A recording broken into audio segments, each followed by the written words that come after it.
ऐसे तो और सारी बातें, बहुत सारी बातें हैं, लेकिन मेन बात जो है ये 5 याद रखना होगा कि यदि कोई सक्रिय साझेदार, साझेदार 2 प्रकार के होंगे, अभी बता रहे हैं, पहले इस बात को जान लें। किसी भी साझेदार को कोई वेतन या कमीशन नहीं मिलेगा।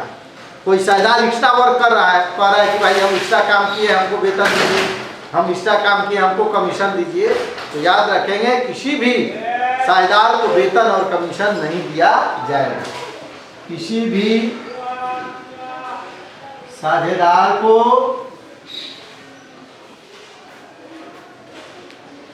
वेतन एवं कमीशन नहीं दिया जाएगा।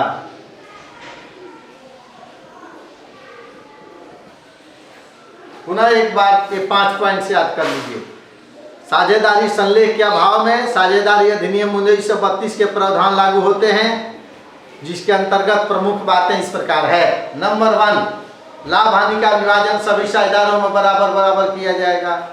पूंजी पर ब्याज नहीं दिया जाएगा, आहरण पर ब्याज नहीं लगेगा, और कोई साझेदार यदि ऋण दिया होगा व्यापार को तो उसको 6% की दर से उस पर ब्याज भुगतान किया जाएगा, और किसी भी साझेदार को वेतन और कमीशन का भुगतान नहीं। बात याद हुई?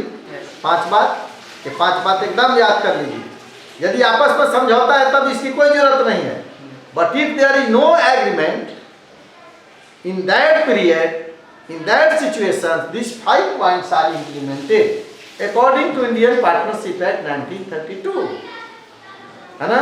Profit sharing ratio will be equal, there is no interest on capital charge, no interest on drawings charge, salary and commission not allowed to any partners, and if any partner provided loan to the firm, then he will entitled receive interest only to the extent of 6%. These are 5 points, very important. First exercise and first illustration in your books has been given on these 5 points.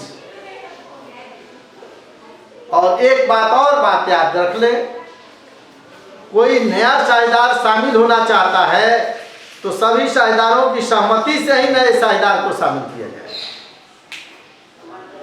A B C 3 साझेदार हैं, ये चाहता है कि मेरा लड़का भी partner बन जाए, लेकिन बी और सी नहीं चाहता है, तो ए अपने लड़के को साझेदार नहीं बना सकता है। Without consent of all partners never admitted any new partner in the firm, कोई नया साझेदार शामिल नहीं हो सकता है। सभी साझेदारों के सहमति से ही शामिल किया जाएगा, और सभी साझेदारों की सहमति से कोई नाबालिग को चाहिए। प्रश्न आता है कि क्या कोई नाबालिग साझेदार बन सकता है? आपका उत्तर होगा हाँ, किंतु सभी साझेदारों की सहमति से, और केवल लाभ के लिए। याद रखेंगे, नाबालिग को साझेदार में आप एडमिट कर सकते हैं, लेकिन नाबालिग को कहिएगा कि हानि भी हिस्सा नहीं लेगा, ओनली प्रॉफिट में वो हिस्सा लेने का अधिकार है। इस बात को याद रखिएगा। आपके ऑब्जेक्टिव में दिया जा सकता है, क्या एक नाबालिग को शायद साझेदारी में शामिल किया जा सकता है? आपको कहना होगा हाँ, किंतु सभी साझेदारों की सहमति से, और केवल लाभ के लिए उसको साझेदार बनाया जा सकता है, हानि के लिए नहीं बना। नियम के अनुसार कोई भी नाबालिग किसी समझौते को करने के लिए अधिकार इसको नहीं होता है। कोई नाबालिग व्यक्ति कोई कांटेक्ट नहीं कर सकता है लॉ के अनुसार। इस बात को याद रखें। तो ये 5 बातें बिल्कुल याद रहनी चाहिए।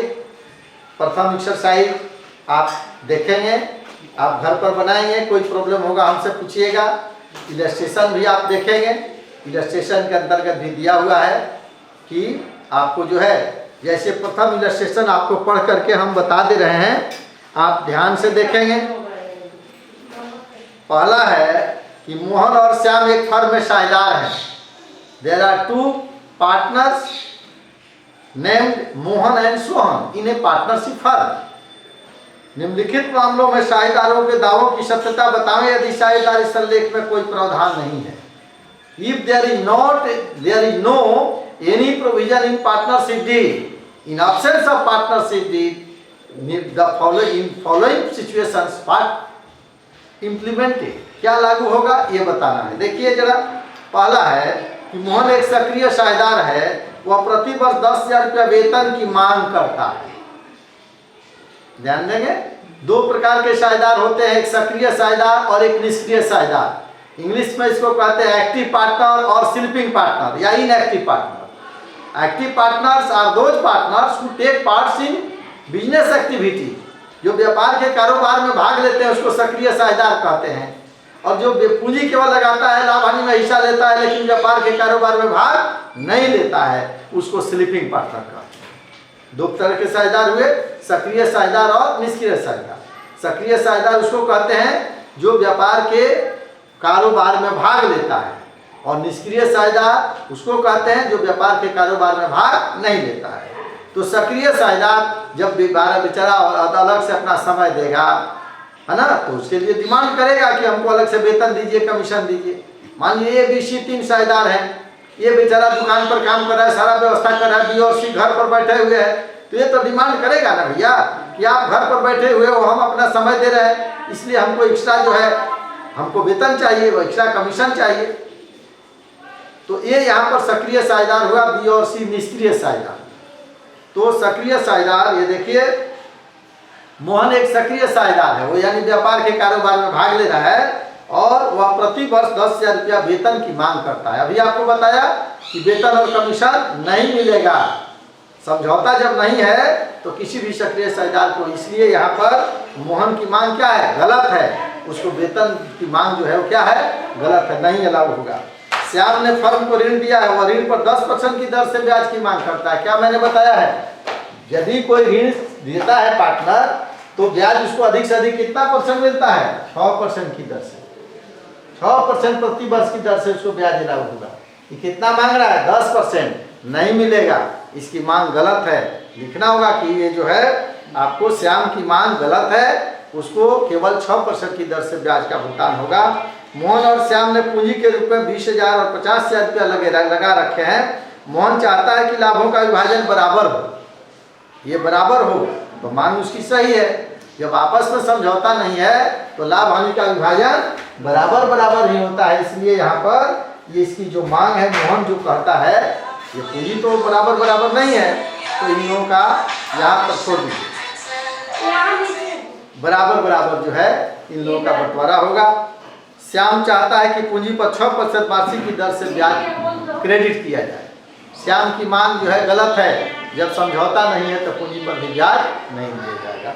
ये आपका पहला इलस्ट्रेशन होगा, और इसी पर आपका 1 नंबर एक्सरसाइज है। सब लोगों को ये मेरा ये आदेश होगा कि आप उसको घर पर आज देख लीजिए, बनाइए, और नहीं बने कोई प्रॉब्लम हो आप बना करके और जो है ग्रुप में भी डालिए, उसको देख लेंगे, अपना नाम डालिएगा, हम देख लेंगे।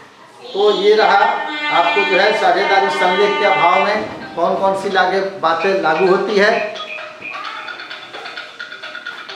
किसका